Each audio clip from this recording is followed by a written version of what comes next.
हरिओम। महर्षि पतंजलि के लिए लिखे गए प्रार्थना के साथ शुरू करते हैं।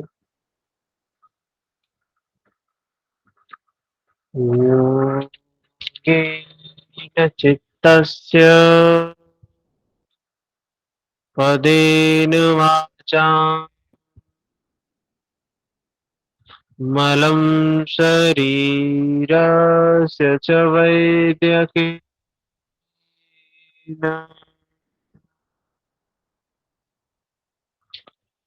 योपाकरोत्तम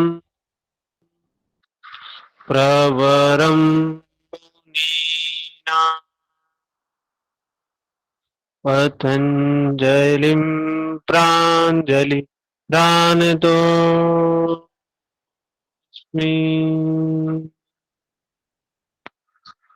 अथ योगानुशासनम् योगश्चित्तवृत्तिनिरोधः तदा द्रष्टुः स्वरूपेऽवस्था वृत्तिसाप्यमितरत्र वृत्तयः पञ्चतयः क्लिष्टाः प्रमाणविपर्ययविकल्पनिद्रा स्मृतयः प्रत्यक्षानुमानागमाः प्रमाणानि विपर्ययो मिथ्याज्ञानम् आददरूपप्रतिष्ठम् शब्दज्ञानानुपाती वस्तुशून्यो विकल्पः अभाव प्रत्ययालम्बना वृत्तिर्निद्रा अनुभूत विषया संभ्रमो सह स्मृतिः अभ्यास वैराग्याभ्याम तन्निरोधः तत्र स्थितौ यत्नोऽभ्यासः स तु दीर्घकाल नैरन्तर्ये सत्कारा सेवितो दृढभूमिः दृष्टानुश्रविक विषय वितृष्णस्य वशीकार संज्ञा वैराग्यम् तत्परं पुरुषख्यातिर्गुण वैतीष्ण्यम् वितर्क विचारानंदा स्मितानुगमात् संप्रज्ञात। मोनू जी हरिओम। कल हम लोग देख रहे थे कि चित्त वृत्ति निरोध। साधना जी हरिओम।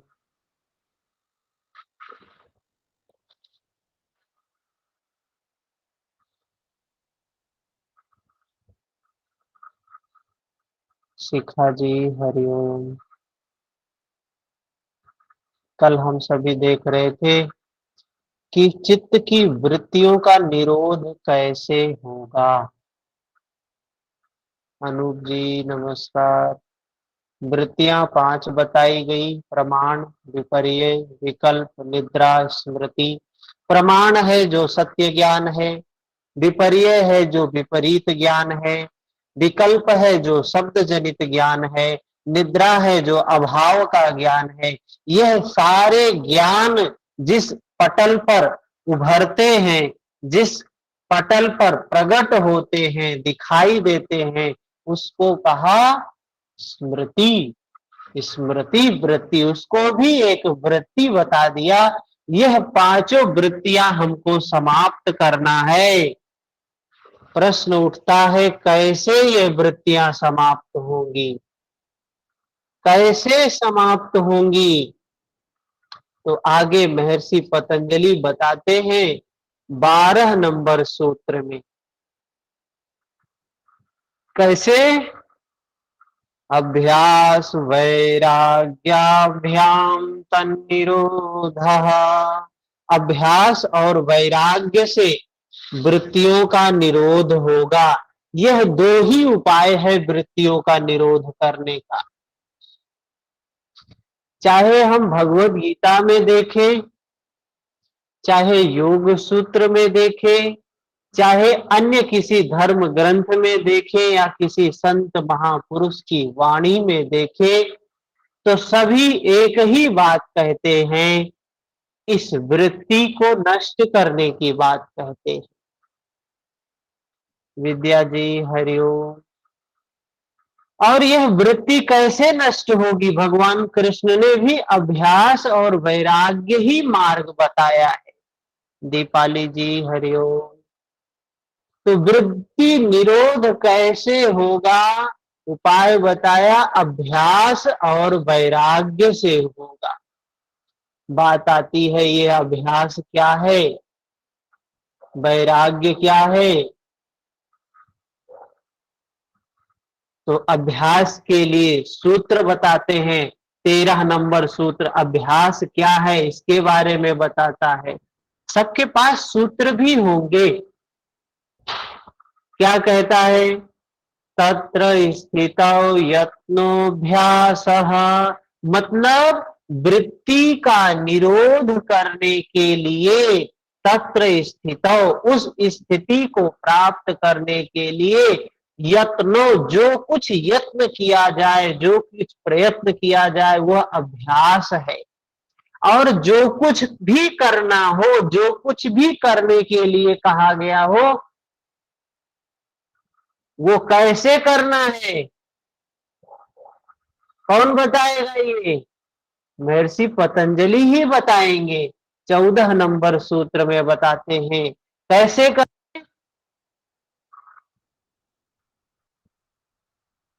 अभ्यास कैसे करना है 14 नंबर सूत्र में बताते हैं। सतु दीर्घ काल नैरंतर्य सत्कारा सेवितो दृढ़ भूमि। रीता जी। तो दीर्घ काल निरंतर जो भी काम है उसको दीर्घ काल तक निरंतर सत्कारा सेवित, तो सत्कार पूर्वक, श्रद्धा पूर्वक अभ्यास करना है। गुलशन जी हरिओम। सतु दीर्घ काल, दीर्घ काल तक करना है। जो भी कुछ करना है दीर्घ काल तक करना है, निरंतर करना है, कोई छुट्टी बीच में नहीं है, कंटिन्यूटी होनी चाहिए, सत्कार श्रद्धा होनी चाहिए। ये तीनों होंगी तो क्या होगा? अभ्यास दृढ़ होगा, अभ्यास मजबूत होगा, फलदायी होगा। अब इसके बाद बताते हैं आगे अभी अभ्यास की बात कर ली, अब बात करते हैं वैराग्य की। तो भाई जब हम वैराग्य, अभ्यास किसका करना है? तो कहे तो वैराग्य का अभ्यास करना है। अब क्या, कैसे वैराग्य क्या होता है इसके बारे में बताते हैं। कौन सा सूत्र बताता है? तो 15 नंबर सूत्र बताता है यह वैराग्य क्या है। और वैराग्य हम शुरू करेंगे तो एक ही प्रकार का वैराग्य तो होगा नहीं। अभ्यास बता दिया। क्या है अभ्यास? कि उस स्थिति को, जैसे जारफ को, नेट को क्लियर करने के लिए आपको जो कुछ भी पढ़ना पड़े, जो कुछ भी करना पड़े, वो क्या है? उसको करना ही अभ्यास है। अब उसको कैसे करना है? तो कहा दीर्घ काल, निरंतर और सत्कार पूर्वक करना है, श्रद्धा पूर्वक करना है। ये तीन चीजें होनी चाहिए। तो करना क्या है ये बताइए। महर्षि पतंजलि से प्रश्न होता है कि करना क्या है? तो कहते हैं वैराग्य करना है। कैसे, क्या है ये वैराग्य, क्या है? ये भी प्रश्न उठता है, हर क्षण प्रश्न उठता है। हम रिसर्चर करने वाले हैं तो रिसर्च की शुरुआत भी प्रश्न से होती है। Why you want to do research? किसी स्पेसिफिक फील्ड में आप रिसर्च क्यों करना चाहते हैं? क्या नीड है इसकी? ये अब सूत्र कह दिया कि अभ्यास और वैराग्य करना है। तो अभ्यास क्या है उसको बता दिए, बात समझ में आई। अभ्यास कैसे करना है ये बताया 14 नंबर में। अब बात आती है वैराग्य। तो वैराग्य क्या है? तो महर्षि पतंजलि बताते हैं कौन से सूत्र में? 15 नंबर। क्या कह रहे हैं? दृष्टानुश्रविक विषय भी तृष्णस्य वशीकार संज्ञा वैराग्यम। कह रहे हैं ये वशीकार संज्ञा वैराग्यम, मतलब वैराग्य का मतलब क्या है, किससे वैराग्य करना है, कोई बताएगा इसमें कि वैराग्य किससे करना है? तृष्णा से। हाँ, वैराग्य तृष्णा से करना। ये तृष्णा किसके प्रति जागृत होती है, किसके प्रति तृष्णा जागृत होती है? विषयों के। जो कुछ हमने देखा है, जो कुछ हमने सुना है, जो कुछ हमने भोगा है, उन विषयों के प्रति तृष्णा जागृत होती है। तो कह रहे हैं ये तृष्णा नहीं जागनी चाहिए, इसका वैराग्य करना है। किससे वैराग्य करना? तृष्णा का न जागना, उसी का अभ्यास करना है। तृष्णा नहीं होनी चाहिए, उसी का अभ्यास करना है। कह रहे हैं जब सारी तृष्णा समाप्त हो जाएगी, सारे देखे हुए सुने हुए विषयों के प्रति तृष्णा समाप्त हो जाएगी, तो उसी को बताया क्या है, वशीकार संज्ञा वैराग्यम। तो ये चार अवस्थाएं बताई गई, यतमान व्यतिरेक एकेंद्रिय वशीकार। ये चारों में से प्रश्न भी कभी कभी आ जाता है। यतमान क्या है, हमने वैराग्य शुरू किया। व्यतिरेक क्या है, हमने प्रयास करने लगे। एक इंद्रिय क्या है, एक तृष्णा बची हुई है, बाकी सारी तृष्णाएं समाप्त हो गई। वशीकार क्या है, अब सारी तृष्णा समाप्त हो गई। तो ये तो बात आती है कि भाई सुने हुए विषयों के प्रति तृष्णा समाप्त करना और देखे हुए विषयों के प्रति तृष्णा का समाप्त हो जाना, ये वैराग्य है। ये महर्षि पतंजलि कह रहे हैं। बात तो समझ में आ गई कि ये वैराग्य है, लेकिन ये होगा कैसे, कैसे होगा ये वैराग्य, ये अपर वैराग्य कैसे होना करना है हमको, इस वैराग्य को कैसे प्राप्त करना है, तो इसका उपाय भी तो बताना पड़ेगा। आपने ये बता दिया ये बीमारी है और इस बीमारी का ये इलाज है, तो ये इलाज कैसे करना है ये भी तो बताना पड़ेगा, है? बिना ये बताए कोई इलाज कैसे कर सकता है? तो आपको ये भी बताना पड़ेगा कि यह इलाज कैसे करना है, क्या है। ये तो बात समझ में आ गई कि सारी तृष्णा जब समाप्त हो जाएगी तो वशीकार संज्ञा वैराग्य की स्थिति होगी। लेकिन यह स्थिति कैसे प्राप्त होगी, तो इसके लिए महर्षि बताते हैं। क्या बता रहे हैं, कौन से सूत्र में बता रहे हैं? 17 नंबर सूत्र में बता रहे हैं। अभी हम 15 से 17 चले गए, क्यों? क्योंकि 16 नंबर सूत्र उच्च कोटि के वैराग्य की बात करता है। अभी हम कह सकते हैं ये वैराग्य की एक निम्न अवस्था है, वो उच्च कोटि के वैराग्य की बात कर रहा है। पहले हम निम्न तो समझ ले कैसे प्राप्त करना है। तो 17 नंबर सूत्र में कहते हैं क्या, वितर्क विचारानंदा स्मितानुगमात संप्रज्ञात। तो हमने हमने सुबह में देखा अर्जुन, अनुराग रूपी अर्जुन क्या करता है, भगवान कृष्ण से प्रार्थना करता है कि मुझे दोनों सेनाओं के मध्य में ले चलो, मैं दोनों सेनाओं का दर्शन करना चाहता हूं, देखना चाहता हूं। दोनों सेनाओं के बीच में जाके खड़ा होता है तो उसको अपने ही दिखाई देते हैं। फिर क्या करता है, कहता है मैं इन अपनों से युद्ध नहीं लड़ूंगा, इन अपनों को मार के मैं राजा नहीं बनना चाहता हूं, मैं बिना राज्य के मैं ये सब कुछ छोड़ के चला जाऊंगा, मैं युद्ध नहीं करूंगा। अभी कल देखेंगे आप सभी कि किस प्रकार से वो भगवान को समझाता है कि आप मुझे पाप करने के लिए प्रेरित कर रहे हैं, आप मुझे अधर्म करने के लिए प्रेरित कर रहे हैं। खूब उपदेश देता है, जैसे लगता है पूरा पंडित हो गया है, ज्ञानी हो गया है।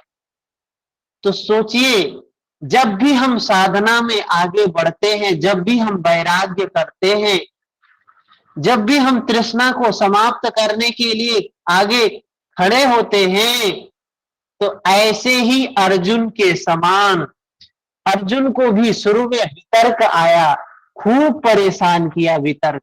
ऐसे ही महर्षि पतंजलि बता रहे हैं क्या होगा, सबसे पहले वितर्क आएंगे।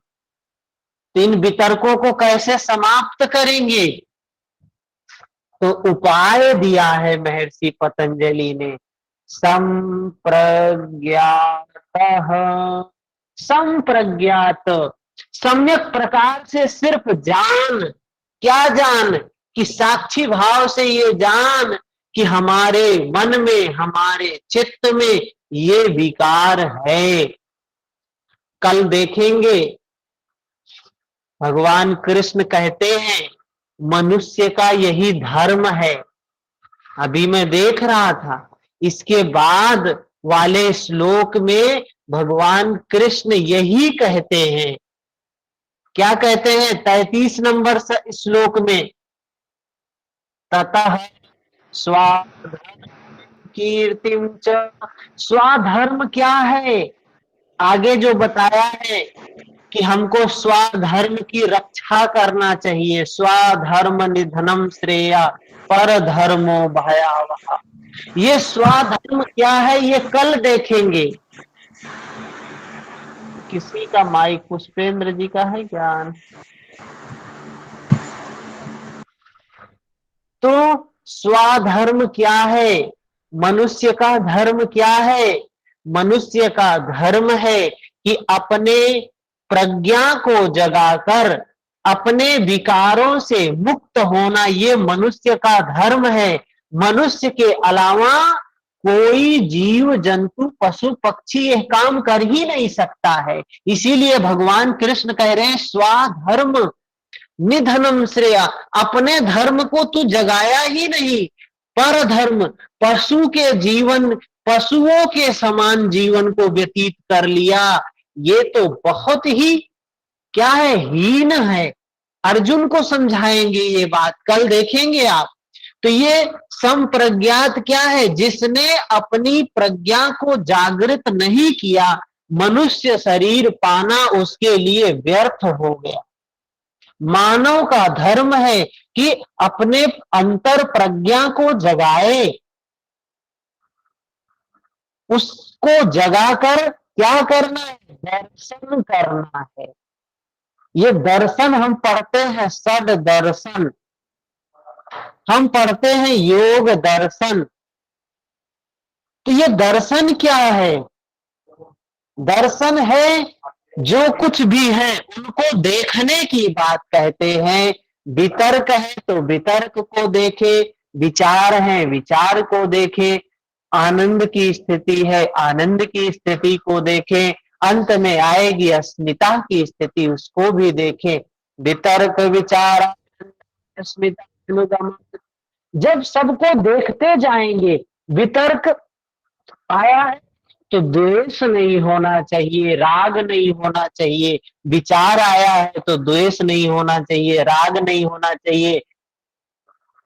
और आनंद की स्थिति आई है, उससे भी राग नहीं होना चाहिए, अटैचमेंट नहीं होना चाहिए। ऐसे तृष्णा का अभाव होना चाहिए। जैसे जैसे देखते जाएंगे, देखेंगे कि एक समय वशीकार संज्ञा वैराग्यम, सारी तृष्णा समाप्त हो गई।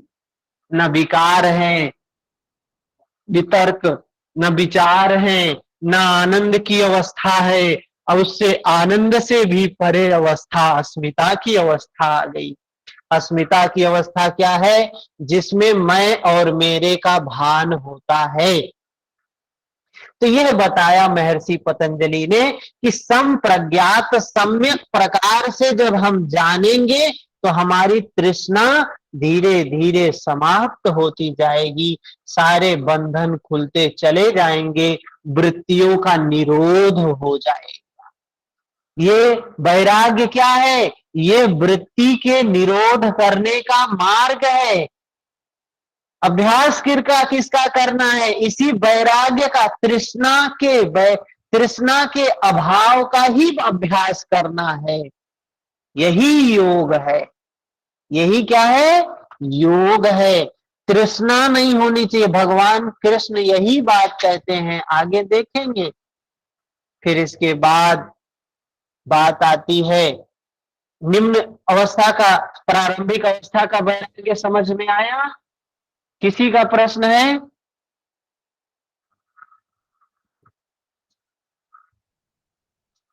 समझ में आई बात? किसी को संशय है तो फिर से बताएंगे। सर एक बार और बता दीजिए। हाँ, देखिए महर्षि पतंजलि ने क्या बताया कि योग क्या है? चित्त की वृत्तियों का निरोध योग है। चित्त क्या है? चित्त प्रकृति का अंश है जो जड़ है। और वृत्ति क्या है? यह चित्त में उठने वाले विकार है। विकार ही वृत्ति है, विकार ही बंधन है, विकार ही संस्कार निर्माण करने का माध्यम है, विकार ही हमको नया जन्म दिलाता है, दुख दिलाता है। हाँ? इसी की वजह से हमको बीमारी आती है, दुख आता है, सुख आता है। तो महर्षि कह रहे हैं हम तो दुख और सुख बंधन से परे होना हमारा लक्ष्य है, वृत्ति निरोध करना है, ये योग है। और एक चीज जान लीजिए, अगर हम अपने आप को कह रहे हैं कि हम योग कर रहे हैं तो वृत्ति निरोध होनी पहली शर्त है योग की। वृत्ति निरोध हो रही है कि नहीं? नहीं हो रहा है, मतलब आपसे योग से कोई लेना देना नहीं। योग का मतलब ही है कि वृत्ति की निरोधावस्था, यह निरोध करने की प्रक्रिया में चल रहे हैं, जिसको कहा साधक हैं, साध रहे हैं अपने आप को। तो क्या बताया? वृत्ति का निरोध करना है। वृत्तियां कौन सी है? तो 5 हैं, प्रत्यक्ष, ये प्रमाण, विपर्य, विकल्प, निद्रा, स्मृति, ये 5 हैं। इन्हीं को नष्ट करना। कैसे नष्ट होंगी? तो कहा अभ्यास और वैराग्य से नष्ट होंगी। अभ्यास क्या है? तो कह रहे हैं वृत्ति निरोध करने के लिए जो कुछ करना पड़े वही अभ्यास है। बंधन को खोलने के लिए जो कुछ करना पड़े वही अभ्यास है। विकारों को नष्ट करने के लिए जो कुछ करना पड़े वही अभ्यास है। तो कैसे करेंगे अभ्यास, ये भी बता दीजिए। अगले सूत्र में बता देते हैं, 14 नंबर सूत्र में, कि चाहे जो हो, बंधन को समाप्त करने के लिए, वृत्ति को समाप्त करने के लिए क्या करना है? अभ्यास कैसे करना है? सतु दीर्घ काल नैरंतर्य सत्कारा सेवितो दृढ़ भूमि। कह रहे हैं दीर्घ काल तक अभ्यास करना है, निरंतर अभ्यास करना है और श्रद्धा के साथ में अभ्यास करना है। रोज अभ्यास आप कर रहे हो, रोज डेली अभ्यास कर रहे हो और कई वर्षों से अभ्यास कर रहे हो, लेकिन श्रद्धा नहीं है। भगवान कृष्ण भी कहते हैं बिना श्रद्धा के किया गया तप, जपा गया जप सारा व्यर्थ है, किया गया कर्म सब व्यर्थ है अगर श्रद्धा नहीं है। श्रद्धावान लभते ज्ञानम, श्रद्धा से ही प्राप्ति होती है। श्रद्धा बहुत महत्वपूर्ण होती है। अध्यात्म के मार्ग में चलना है, श्रद्धा नहीं है तो जीवन भर चलते जाएंगे, पहुंचेंगे कभी नहीं। तो कैसे अभ्यास करना है? दीर्घ काल तक निरंतर और श्रद्धा के साथ में अभ्यास करना है। बात आई किसका अभ्यास करना है? तो वैराग्य का अभ्यास करना है। ये वैराग्य क्या है? तो कहा जो देखे हैं, जो सुने हैं, देखे हैं किससे? अपने इंद्रियों के द्वारा, अपने मन के द्वारा। सुने हैं किससे? महापुरुषों के द्वारा, वेद उपनिषदों के द्वारा, गीता महापुराण रामायण के द्वारा, ऋषियों मुनियों संतों के द्वारा हमने जो कुछ सुना है उन सब के प्रति तृष्णा का अभाव करना ही वैराग्य है। ये वैराग्य कैसे होगा? कैसे होगा ये वैराग्य? तो कहे हैं कि कैसे होगा? तृष्णा का अभाव करना है। कैसे होगा ये तृष्णा का अभाव? तो कहा संप्रज्ञात, सम्यक प्रकार से जानने से होगा। ये कैसे जानेंगे? कैसे? तो कहते हैं वितर्क, विचार, आनंद, अस्मिता, ये एक एक अवस्थाएं आएंगी। इनको सम्यक प्रकार से प्रज्ञा के साथ में देखने की बात कहते हैं।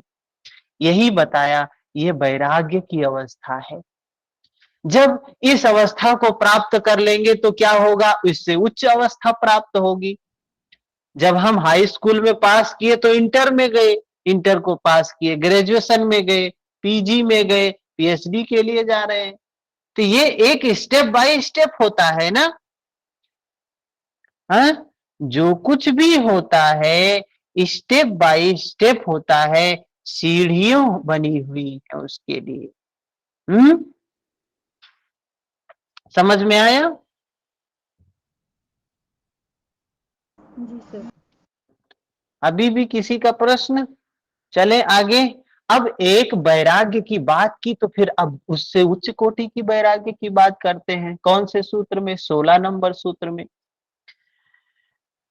तत्परम पुरुष ख्यातिर्गुण वैतीष्ण्यम, कह रहे हैं जब नीचे का वैराग्य मतलब नीचे तृष्णा का अभाव हो जाएगा, देखे हुए सुने हुए विषयों के प्रति जब तृष्णा समाप्त हो जाएगी। मैं आपको बताऊं, आप लोगों का अनुभव भी होगा, आप लोग पढ़ रहे हैं योग सूत्र। मेरे क्लास में जब हम पढ़ते थे तो बच्चों को सबसे ज्यादा भय योग सूत्र से लगता था। और उस समय भी आज भी हमको सबसे ज्यादा आसान योग सूत्र ही लगता है, पढ़ना भी पढ़ाना भी। और जब पढ़ाते हैं तो लोगों को बात समझ में आ जाती, कितनी सरल बात है, कितनी प्रैक्टिकल बात है। महर्षि पतंजलि कह रहे हैं ये तो व्यवहार की बात कर रहे हैं, और हम सभी किताबों को लेके इसको क्लिष्ट बना लिए होते हैं, समझ ही नहीं पाते हैं ये कह क्या रहे। यही सूत्र नहीं समझ में आता है। यही 12, 13, 13, 14, 15, 18 नंबर तक के सूत्र में बच्चे पर वैराग्य, अपर वैराग्य, संप्रज्ञात समाधि, असंप्रज्ञात समाधि, इसे में उलझे रहते हैं। ये है क्या? और सही कह रहे हैं, ये नहीं समझ में आता। आप सही कह रहे हैं, यही चार चीज समझ में नहीं आता। ये क्या है? लेकिन प्रैक्टिकल बात है ये सूत्रों को देखिए, सूत्र दिया है महर्षि पतंजलि। आप सभी सूत्र देखे होंगे, आप सभी गले में अगर कुछ पहने होंगे तो उसका आधार सूत्र होगा, और सूत्र जो होता है एक दूसरे से जुड़ा होता है, अलग हो ही नहीं सकता है। सूत्र तभी सूत्र है जब वो एक दूसरे से जुड़ा हुआ है। हाँ? आधार है ये सूत्र, और हम किताबों में उलझा देते हैं, खुद भी उलझे हुए हैं, बच्चों को भी। जब हमको खुद बात नहीं समझ में होती है तो हम दूसरे को समझा ही नहीं सकते। तो हम क्या करते हैं, यही सब होता है आज यूनिवर्सिटी में, कॉलेज में यही होता है कि कितने जल्दी से हम ये पतली सी जो गीता प्रेस की पुस्तिका है इसी से समझा दें और जल्दी से आगे बढ़ जाएं, और कोई बच्चा प्रश्न भी ना पूछे तो अच्छा है, क्योंकि खुद समझना भी नहीं चाहते, बच्चों को समझाना भी नहीं चाहते हैं। और देखिए कितना सिंपल सूत्र बताया है महर्षि पतंजलि ने, कठिन नहीं है ये। जब बात हमको समझ में आ जाती है तो याद करने में भी अच्छा लगता है। तो एक वैराग्य नीचे की बात समझ में आई। अब जब नीचे की अवस्था व्यक्ति प्राप्त करेगा तो ऊपर की क्लास में जाएगा ना। नीचे बताया क्या, किससे वैराग्य करना है? दृष्टानुश्रविक, देखे हुए सुने हुए विषयों के प्रति तृष्णा को समाप्त करना है। ये क्या है? नीचे वाला वैराग्य है, शुरुआती वैराग्य है। उच्च कोटि का वैराग्य क्या होगा? वहां भी तृष्णा को समाप्त करना होगा, लेकिन वहां किससे तृष्णा समाप्त हो रही है? तब देखिए बोल रहे हैं यहाँ पे 16 नंबर सूत्र में क्या कह रहे हैं? तत्परम। अब उसके बाद नीचे वाला वैराग्य की अवस्था को प्राप्त कर लेने के बाद तत्परम क्या है? पुरुष ख्यातिर्गुण वैतीष्ण्यम आ गया ना। वैतीष्ण्यम मतलब तृष्णा का सर्वथा अभाव हो जाना। यहां भी बात आई किसकी? तृष्णा की ही आई यहां भी बात। वहां भी तो प्रश्न उठता है, जब सभी तृष्णा समाप्त हो गई थी तो ये ऊपर फिर तृष्णा कैसी आ गई? उठता है प्रश्न कि जब यहां बता दिया वशीकार संज्ञा वैराग्यम, और वशीकार संज्ञा वैराग्य मतलब सभी तृष्णा का समाप्त हो जाना, वशीकार संज्ञा वैराग्य है, तो ये ऊपर कैसी तृष्णा बता रहे हैं? तो नीचे जो तृष्णा बताया था वो भौतिक जगत के बारे में बताया था, या वेद उपनिषद ग्रंथों में जो बातें लिखी गई हैं उसके बारे में बताया था। मतलब सुने हुए और देखे हुए विषयों के बारे में तृष्णा का अभाव करने की बात की थी। लेकिन जो उच्च कोटि का वैराग्य है उसमें क्या कह रहे हैं? इसमें पुरुष, मतलब पुरुष का मतलब क्या है? वो चेतन पुरुष, चेतन जो है, जिसको आत्मा कहें, जिसको जीव कहें, जिसको जिसको सत्य कहें, जिसको सनातन कहें, भगवान कृष्ण इसी को कहते हैं ये सत्य है, यही सनातन है। और जो इसके इसके मुक्ति के लिए काम करता है वही सनातन धर्मी है। जो इसको जानता है वही ब्राह्मण है। तो क्या है? कह रहे हैं पुरुष ख्यातिर गुण बहती स्नयम। पुरुष ख्यातिर गुण बहती स्नयम, पुरुष का जो है किसके प्रति? गुण वैती स्नेम, गुणों के। किसके गुणों के? प्रकृति। गुण किसके होते हैं? प्रकृति के होते हैं। गुण किसके होते हैं? प्रकृति के। कह रहे हैं प्रकृति के गुणों के प्रति तृष्णा का सर्वथा अभाव हो जाना उच्च कोटि का वैराग्य है। वहां सिर्फ विषयों के प्रति तृष्णा स्वभाव हुई थी, लेकिन यहाँ प्रकृति पर्यंत तृष्णा समाप्त हो गई। अब प्रकृति के गुण भी योगी पर प्रभाव नहीं डालते हैं। प्रकृति के गुण भी योगी पर प्रभाव नहीं डालते हैं। ये तृष्णा कहां से उत्पन्न होती है? पीछे बताया रजोगुण था। रजोगुण से रजोगुण से तृष्णा कैसे उत्पन्न होती है?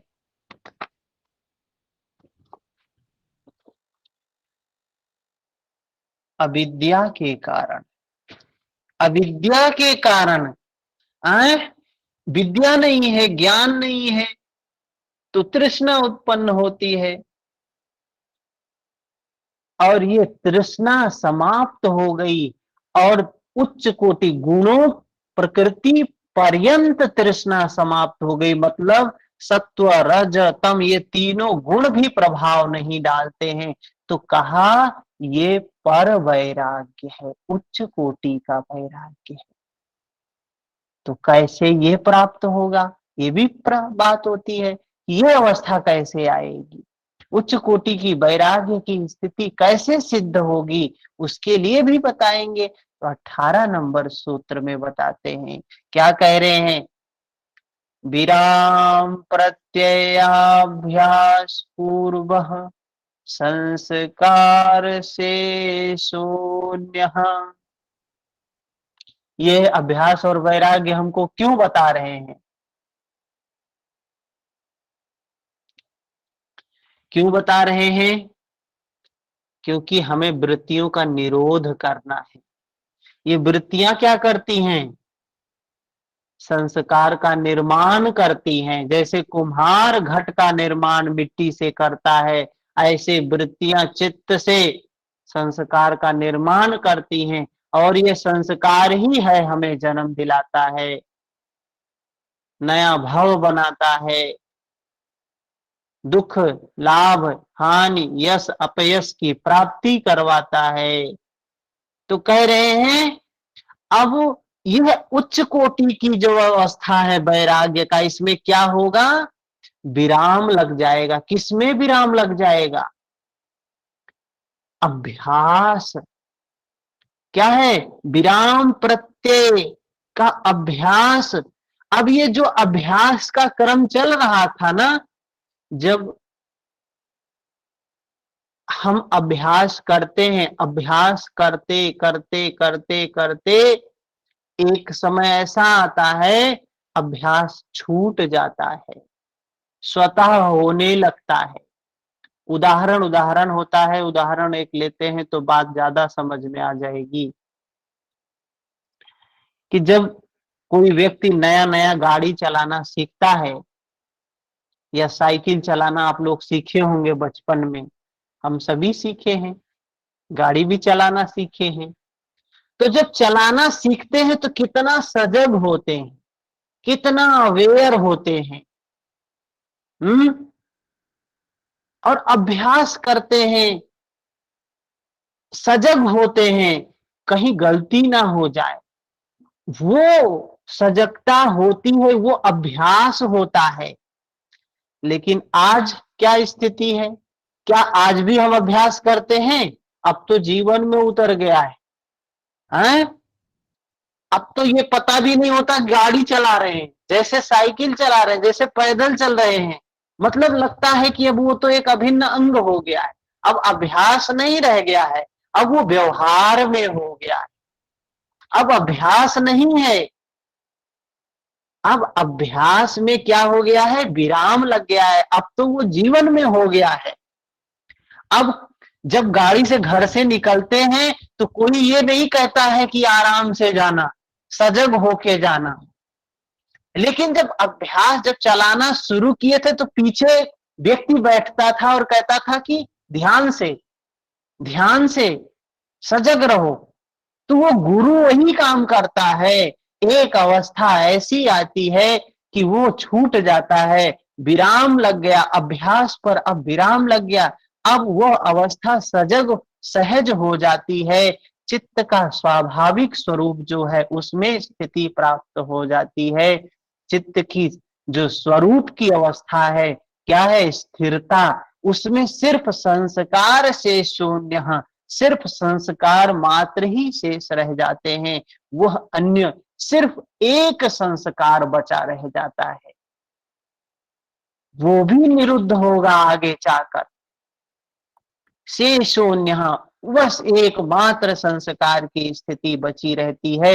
यह उच्च कोटि का वैराग्य है जो स्वतः ही होता है। यहाँ करना वाला बात छूट जाता है। नीचे वाले में तो हम करते हैं, लेकिन ऊपर वाले वैराग्य, उच्च कोटि के वैराग्य में चीजें सहज होने लगती हैं। अभी शुरुआत में हम ध्यान करने के लिए बैठते हैं। किसी का प्रश्न है?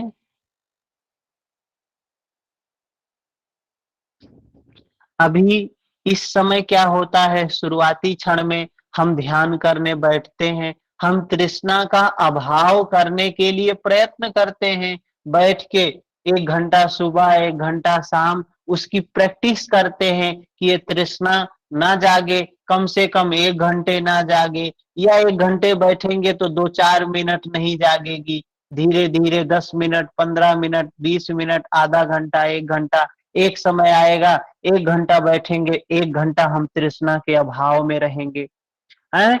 और ऐसे ऐसे धीरे धीरे जब अभ्यास पुष्ट होता जाएगा, एक समय आएगा अभ्यास जीवन में उतर जाएगा, और वो बैठ के करने की बात नहीं रह जाएगी। उठते बैठते चलते फिरते खाते सोते हर समय हम सजग हो जाएंगे, तृष्णा नहीं रहेगी। जो सच्चाई होगी सिर्फ उसी का दर्शन करेंगे साक्षी भाव से, योगी का जीवन हो जाता है। कहते हैं योगी हो गए। जनक जी थे जैसे, वैदेही विदेह बोलते थे, वैदेही बोलते थे जनक जी, वो योगी थे। तो वो अवस्था प्राप्त हो जाती है, महाविदेहा अवस्था प्राप्त हो जाती है। महर्षि पतंजलि आगे बताते हैं कैवल्य पाद में, जिन लोगों ने पीछे पढ़ा होगा हमसे उनको पता होगा ये अवस्थाएं कैसे आती हैं। तो उसी का अभ्यास करने की बात कह रहे हैं। एक संस्कार बचा रह जाता है, वो संस्कार समाप्त होता है, और उसके लिए महर्षि पतंजलि बता रहे हैं। अभी आप सूत्र होगा तो आप देख सकते हैं, कैवल्य पाद में है, जिसके बारे में कहते हैं कि वो हो हान में शाम क्लेशो दुक्तम। 28 नंबर, चौथे पाद में 28 नंबर सूत्र कहते हैं, 27 में बता रहे हैं, तक छिद्रेशु प्रत्ययांतराणि संस्कारेभ्यः।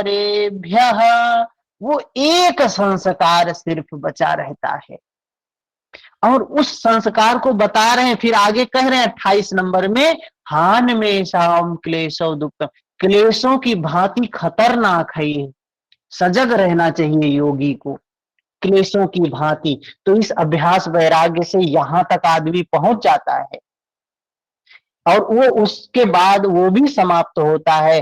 कैसे समाप्त होता है? प्रसंख्याने प्याकुशीदस्य सर्वथा विवेक ख्याति, विवेक ख्याति से समाप्त होता है। ये विवेक ख्याति कैसे प्राप्त होती है? प्रज्ञा अभ्यास से और प्राप्त। प्रज्ञा और सर हाँ स्टार्टिंग में बताया था ना, अभ्यास और वैराग्य से विवेक खातिर। हाँ, और ये अष्टांग योग से पूर्व भी बताते हैं ना, विवेक ख्यातिर विपलवाहानोपाय है। दूसरे हाँ पाद में सर, 28-26 दुख नंबर में बता रहे हैं जी कि दुख का हानोपाया, ये दुख से निवृत्ति का उपाय क्या है? विवेक ख्याति। देखिए कैसे सूत्र जुड़े, जब एक दो बार, मैं तो अभी तक आपको बता रहा हूं, इतना पढ़ने और पढ़ाने के बाद भी आज भी मैं पढ़ाता हूं, तो जितनी बार पढ़ाता हूं उतनी बार नए सूत्र, नए शब्द, नई चीजें। और ये कैसे होगा? तस्य सप्तधा प्रांत भूमि, ये प्रज्ञा जागृत करने से होगा। और प्रज्ञा जागृत होगी तो क्या होगा?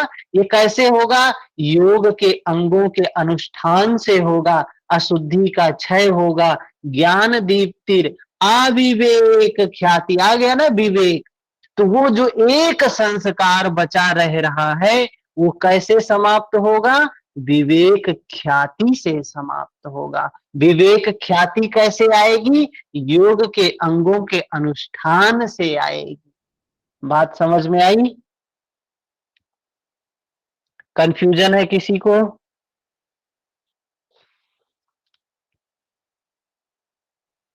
किस प्रकार से सारे सूत्र जुड़े हुए हैं? आगे चलें।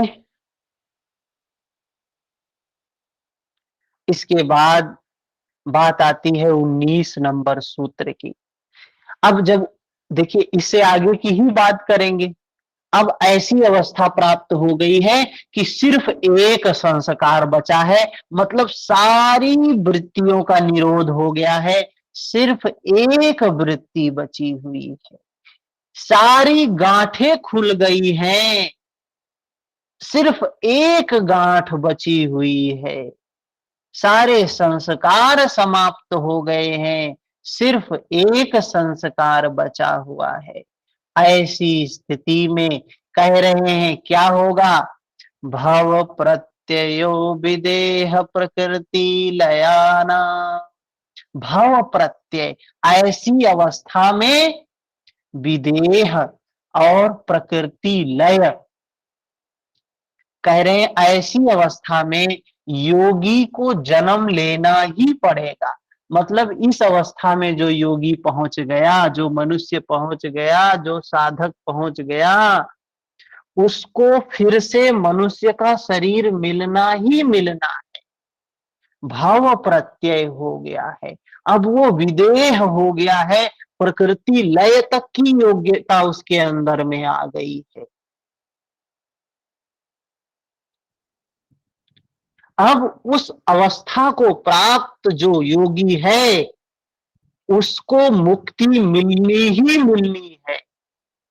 और जब उसका शरीर छूटेगा ना, जब उसको दूसरा शरीर मिलेगा, तो वहीं से साधना गतिशील हो जाएगी, वहीं से साधना चलने लगेगी, वहीं से शुरुआत हो जाएगा।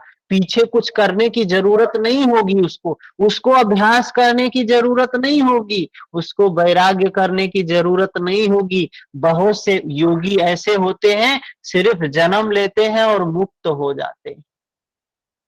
तो ये उच्च कोटि की योगी की बात कर रहे हैं। ठीक है, समझ में आई यहां तक बात? इसके बाद बताते हैं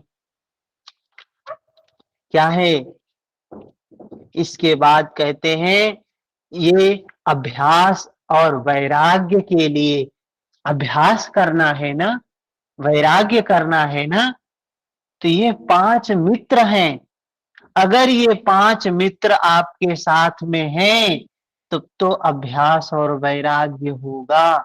अगर ये 5 मित्र नहीं है, अभ्यास वैराग्य नहीं हो सकता है। कुछ लोग कहते हैं कि ये दूसरे प्रकार के साधकों के लिए बताया गया है, तीसरे प्रकार के साधकों के लिए बताया गया है, चौथे प्रकार के साधक। क्या मूढ़तापूर्ण बातें हैं। बात लॉजिक से, बुद्धि के स्तर पे समझ में आनी चाहिए।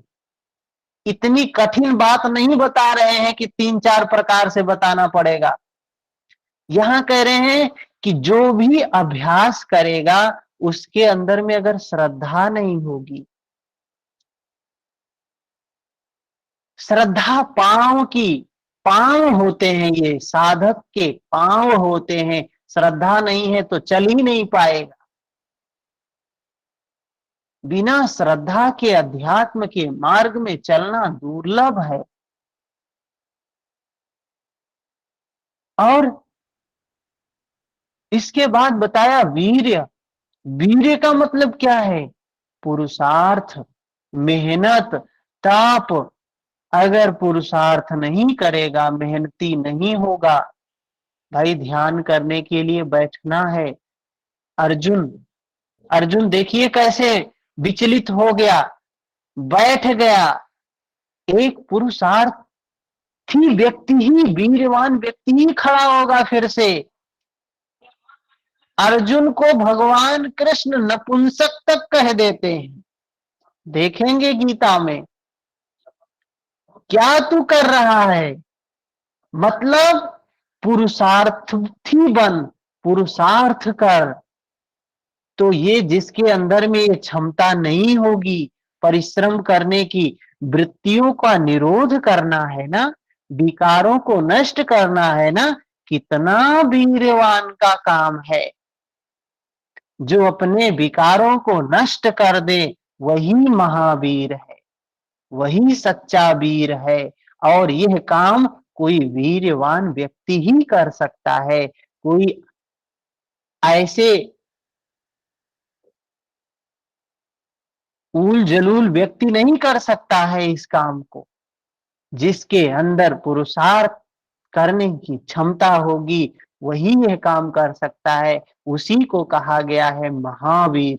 जो ये काम कर ले, अपने विकारों को, अपने बंधन को खोल ले, वही महावीर हो सकता है। स्मृति, स्मृति का मतलब क्या होता है? सजगता, अवेयरनेस। किसके प्रति सजग होने के लिए कह रहे हैं? किसके प्रति अवेयर होने के लिए कह रहे हैं? तो वितर्कों के प्रति, विचार के प्रति और आनंद के प्रति। और इन सब के प्रति द्वेष न जागने पाए, इन सब के प्रति राग न जागने पाए, इन सब के प्रति तृष्णा न जागने पाए। अगर हम जब बेहोश हो जाते हैं, बेहोश का मतलब सजग नहीं होते हैं।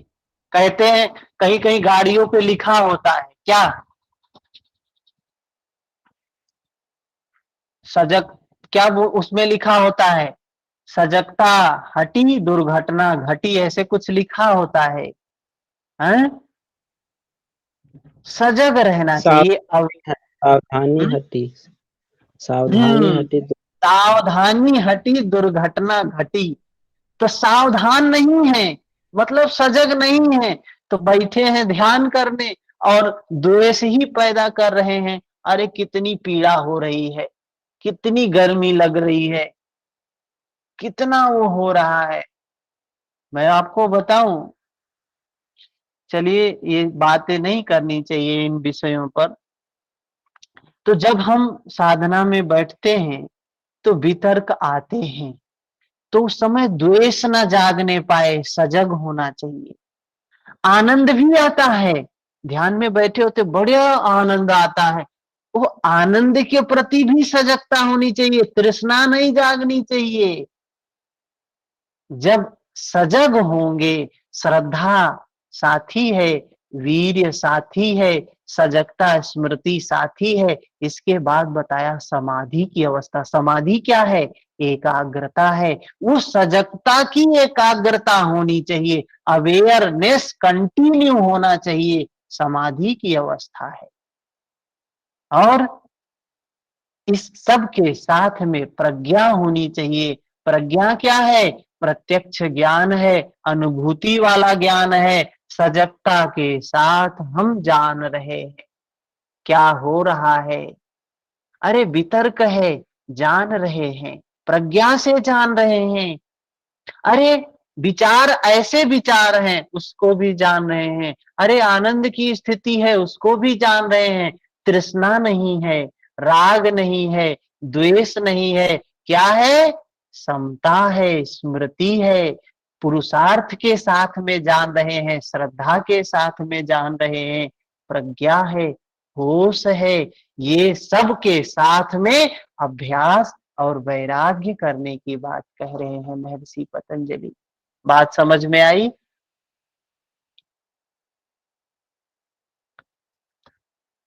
ठीक है, तो लाइट कट गई है और लैपटॉप भी ऑफ होने वाला है, और हम भी मोबाइल की लाइट जला के आपको पढ़ा रहे हैं। तो यहीं पर समाप्त करते हैं। उम्मीद है सबको समझ में आया होगा। किसी का प्रश्न है तो बताएं।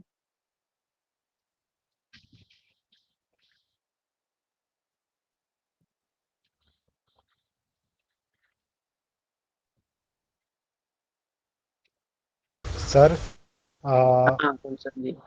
महर्षि पतंजलि ने जो वो भव प्रत्यय और एक वो वाला बताया है, है ना, हम्म उपाय प्रत्यय और भव प्रत्यय। लेकिन हम्म उपाय प्रत्यय का कहीं उन्होंने जिक्र किया है क्या? भाव प्रत्यय और उपाय प्रत्यय, हाँ, ऐसा वर्णन लोगों के द्वारा बताया जाता है। और देखेंगे इस बार क्या नया कुछ मिलता है। ये तो इस बार मैं नया शब्दों का प्रयोग किया हूं ना, पिछली बार तो ऐसा नहीं बताया था। पिछली बार ऐसा नहीं था सर, वही चीज है। क्योंकि हम लोग जब सूत्र पढ़ते हैं तो उन्होंने कहीं इस चीज का जिक्र नहीं किया कि हाँ। ये भाव प्रत्यय तो उन्होंने बोला है, हम्म लेकिन दूसरा वाला जो है वो वाला नहीं बोला उन्होंने।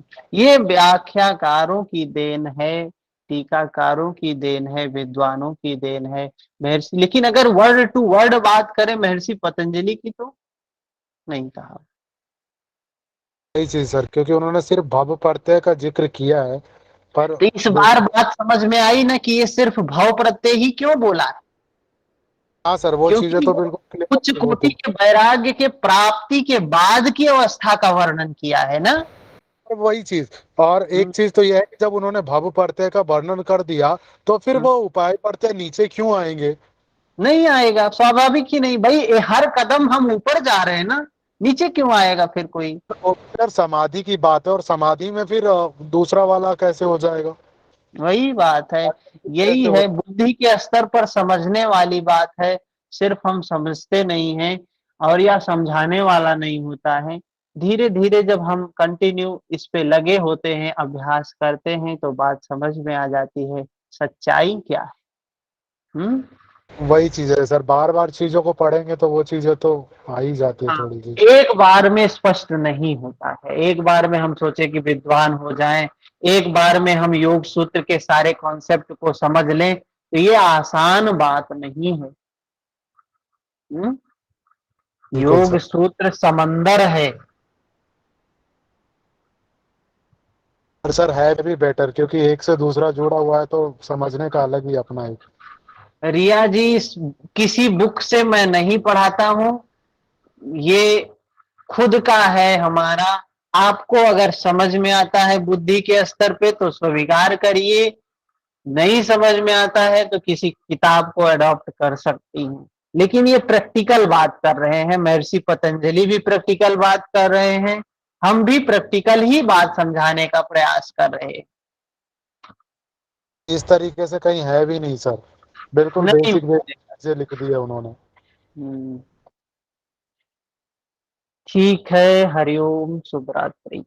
हरिओम सर, शुभ रात्रि। Hariom sir. Hariom sir. Hariom sir, धन्यवाद। हरिओम, हरिओम हरि भैया। हरिओम। हरिओम सर। हरिओम।